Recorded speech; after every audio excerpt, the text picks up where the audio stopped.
సనాతన ధర్మం భాగం 23 సనాతన ధర్మం ఆచరణ విధానం. ఏది నెరవేరాలన్నా సాధన అవసరం. వీణ బాగా రావాలంటే వీణ సాధన అవసరం. అలానే ధ్యానం చేసి దైవాన్ని చేరాలంటే కూడా సాధన అవసరం. మనం దేనినైతే పదే పదే ఆలోచిస్తామో మనం అదే అవుతాం. అంటే మంచిని ఆలోచిస్తే మంచివాళ్ళం అవుతాం. మనం దేని గురించి పదే పదే ఆలోచిస్తామో దాని అనుభూతిని పొందుతాం. ఇదే ధ్యానం యొక్క రహస్యం. ఆ భగవంతుని నామజపం చేయడం వల్ల అంటే సాధన చేయడం వల్ల మనం ఆ దేవుని అనుభూతిని పొందుతాం. ఇది మనో వాచ కర్మేణ చేయవలసిన పని. ఇలా సాధన చేయడం వల్ల మన బాహ్య ప్రపంచాన్ని మన ఆత్మని కొంచెం కొంచెంగా మార్పు చేసుకుంటూ వస్తాం. ఆ భగవంతుని తెలుసుకోవాలంటే బుద్ధి కుశలతో ఆ పరమాత్మను తెలుసుకునే ప్రయత్నం చేస్తూ సాధన వలన అనుభవాన్ని పొందగలగాలి. సాధన 2 రకాలు: అంతరంగ సాధన, బహిరంగ సాధన. ఆ దేవుని సన్నిధానాన్ని చేరడానికి అంతరంగంగా ఎలలేని తపనకు గురి కావాలి. చిన్నబాబు తప్పిపోతే తల్లిని చేరడానికి పడే తపనలాగా ఇందుకు నిరంతరం మదిలో ఆ భగవన్నామ స్మరణ చేసుకుంటూ మనస్సును ఇతర విషయాలపై మళ్ళకుండా చూసుకోవాలి. నిద్రపోయే ముందు, నిద్ర లేచే ముందు ఆ భగవన్ నామస్మరణ చేయాలి. రోజంతా ఆ భగవంతుని నామస్మరణ చేస్తూ ఆయన మీదే మనస్సు లగ్నం చేస్తే మిగిలిన పనులు చేస్తున్న తామరాకుపై నీటి బిందువుల ఆ సంసారిక కర్మలు వాటి ఫలితాలు అంటాం. బహిరంగ సాధన ఇతరులతో తిరిగేటప్పుడు భగవంతుని భక్తులైన వారితో ఎక్కువగా తిరగాలి. దీనినే సత్సంగం అంటాం. అప్పుడు వారిలోని సద్గుణాలు మనల్ని ప్రేరేపించి ఉత్తమ మార్గానికి దారితీస్తాయి. అంతేకాక భగవద్గీత, భాగవత పురాణం, పతంజలి యోగ సూత్రాలు, ఉపనిషత్తులు, నారద భక్తి సూత్రాలను చదివి ఇతరులతో తరచుగా వాటిని గురించి మాట్లాడుతూ చర్చిస్తూ ఆ భగవంతుని లీలలను తెలుసుకునే ప్రయత్నం చేయాలి. బహిరంగంగా చేసే సాధనలో ముఖ్యమైనది వాక్ సాధన. వాక్ సాధన అంటే ఆ భగవంతుని గురించి వీలైనప్పుడల్లా మాట్లాడాలి. అంతేకాకుండా ఎప్పుడు నిజమే చెప్పాలి. అనవసరంగా ఇతరుల విమర్శ చేయకూడదు. వాటిని గురించి గుసగుసలాడకూడదు. ఎవరి వెనక మాట్లాడకూడదు. ఎవరి మీద పుకార్లు వ్యాప్తి చేయకూడదు. కోపంతో మాట్లాడకూడదు. మంచి భావాలను వారికి సహాయం చేసి ప్రోత్సహించాలి. అలా చేయడం వల్ల మనస్సు నిర్మలమవుతుంది. క్రోధావేశాలు తగ్గుతాయి. మనస్సును నియంత్రించడం తేలికవుతుంది. రోజు భగవన్నామాన్ని కనీసం 108 సార్లు జపం లేదా ధ్యానం చేయాలి. సాధన సఫలీకృతం అవ్వాలంటే అభ్యాసం, వైరాగ్యం అవసరం.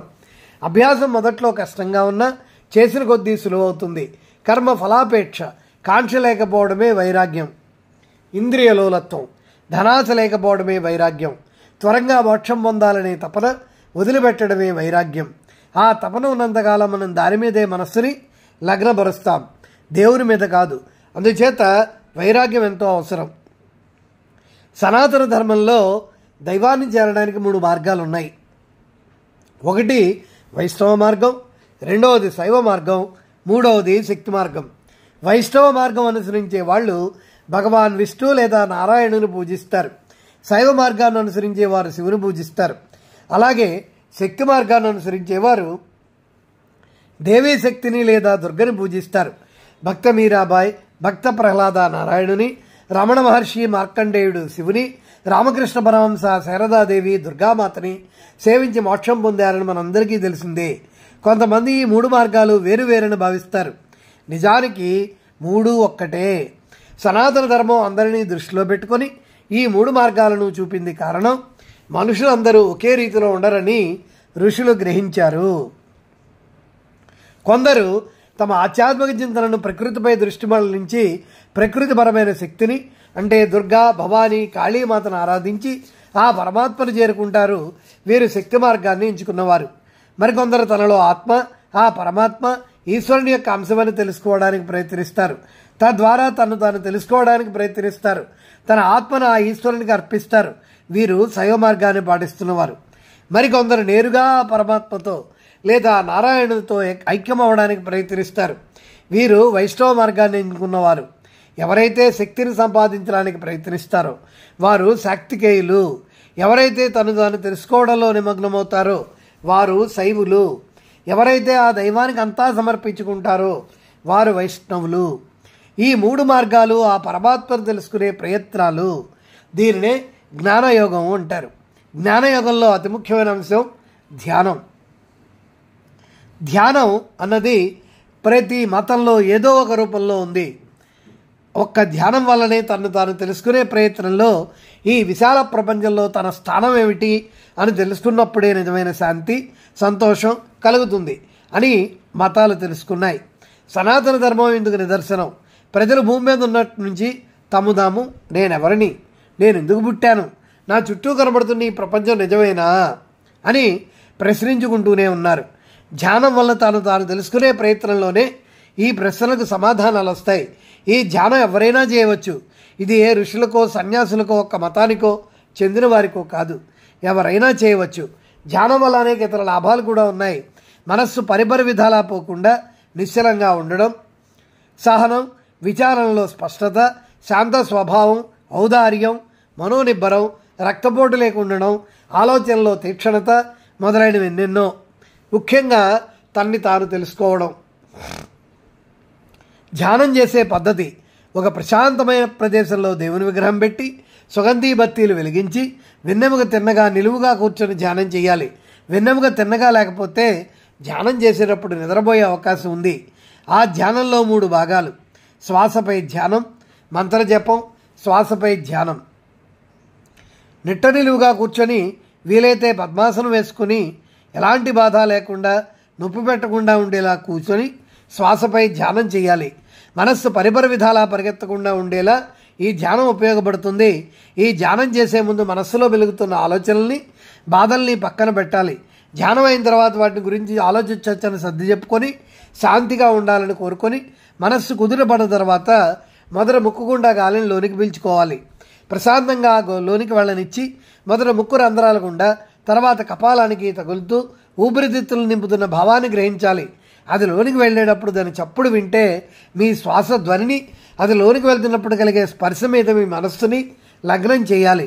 ఇప్పుడు ఊపిరి వదిలేటప్పుడు మీ అంతరంగంలో దాగి ఉన్న మనోవికారం, ఒత్తిడి, వ్యాకులత తగ్గినట్లు ఊహించుకోవచ్చు. మిమ్మల్ని వేధిస్తున్న బాధలు, అవమానాలని వదిలేయాలి. లోనికి పోయే ప్రతి శ్వాసతో ప్రేమతో నిండిన సమస్త ప్రపంచము మీ ఊపిరితిత్తులను నింపుతున్నట్లు భావించాలి. ఇలా శ్వాసపై ధ్యానం చేస్తున్నప్పుడు మనస్సు వేరే విషయాలపైకి వెళ్తుంది, తప్పులేదు. నిదానంగా శ్వాసపైకి మనస్సు తిప్పుకోవాలి. సాధన ద్వారా మీ మనస్సుని ఇతర విషయాలకు వెళ్లకుండా అరికట్టగలుగుతాం. శ్వాసపై ధ్యానం వల్ల మనస్సు నిర్మలమవుతుంది.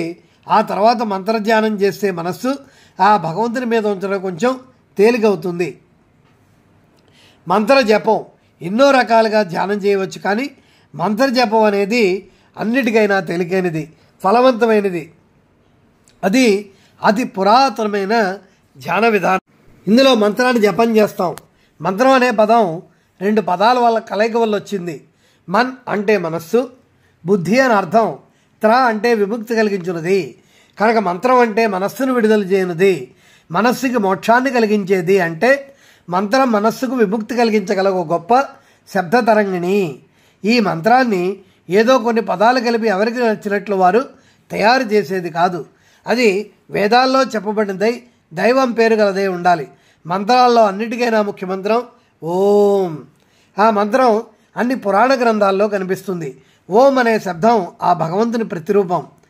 ఓం సమస్త చరాచర ఉనికికి మూలాధారం. కనుక ఓం దేవుని పేరు కాదు, అది దేవుడు సర్వాంతర్యామి అని చెప్పడానికి నిదర్శనం. కఠోపనిషత్తులో ఓం మీద ఈ విధంగా శ్లోకం ఉంది: ఏతద్దేవాక్షరం బ్రహ్మహ్యేత దేవాక్షరం పరం, ఏతద్దేవాక్షరం జ్ఞాత్వాయో యథచ్చతి తస్య తత్. ఈ అక్షరమే బ్రహ్మ, ఇదే పరమైనది. దీనిని బాగుగా ఎవడు తెలుసుకొనుచున్నాడో వాడు దేనిని కోరును అది సిద్ధించును. ధ్యానించువాడు ఓం అను ఆ పరబ్రహ్మ యొక్క ప్రతినిధిగా తలుస్తూ ధ్యానిస్తే అతడు శాశ్వత బ్రహ్మలోకాన్ని పొందుతున్నాడు.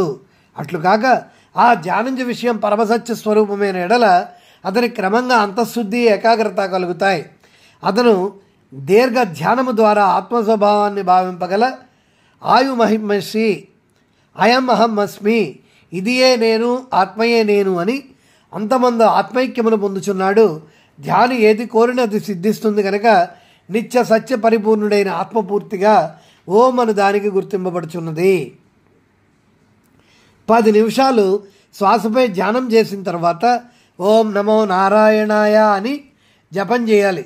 శైవ మార్గం ఎంచుకున్న వారైతే ఓం నమశివాయ అని, శక్తి మార్గం ఎంచుకున్న వారైతే ఓం దుర్గాయ నమః అని చేస్తారు. ఈ మంత్రం ఉచ్చరించేటప్పుడు వచ్చే శబ్ద తరంగాలు మీ హృదయాన్ని తాకుతున్నట్లు అనుభూతి పొందాలి. ఆ శబ్దం శరీరమంతా నెమ్మదిగా హృదయరంజకంగా తాగునట్లు అనుభూతి కలుగుతుంది.